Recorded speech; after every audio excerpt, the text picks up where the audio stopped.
Matthew chapter 6 verse 5. And when thou prayest, thou shalt not be as the hypocrites. Ang bigat po ng sinabi ng Panginoon. Na-imagine ko tuloy ah,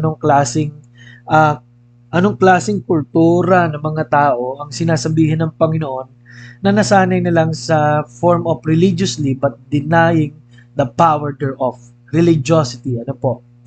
For they love to pray standing in the synagogues and in the corners of the streets, that they may be seen of men. Verily I say unto you, they have their reward. So, ang lesson po rito, may mga bagay pa lang dapat marirewardan tayo, pero hindi makakarating sa atin. Imagine kung halimbawa lang dapat pala bigyan ka ng Diyos ng ganito, maarating ka sa ganito, makaranas ka ng ganito, pero dahil po sa wrong motive tayo, just to showcase of ourselves, ay hindi mangyayari yung reward. Nakakalungkot po ito, no?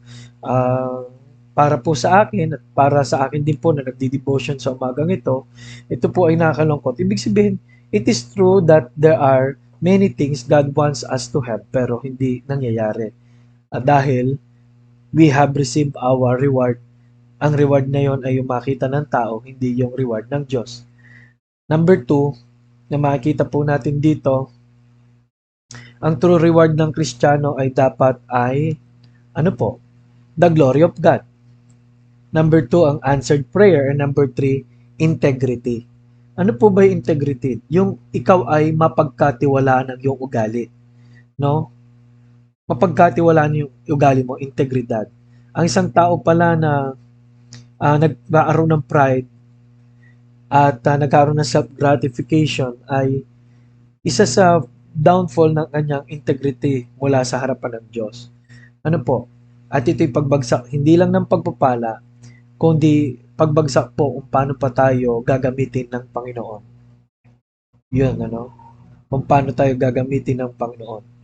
At kung ang integrity equal sa loyalty, at ang loyalty ay equal sa honesty, at ang honesty ay equal sa integrity, at ang integrity ay equal sa trust of God and blessing of God. Last but not the least, ang integrity po ay equal po sa lifelong promotion ng Diyos sa ating pong buhay. Kaya tandaan niyo po yun. Tandaan ko rin po. We have our reward. Pag pala ang tao na nanalangin, may reward siya sa Diyos. Kaya manalangin tayo ng manalangin. Maraming salamat po. Ito po ang point number 4 or part number 4 ng ating pong pag-aaral.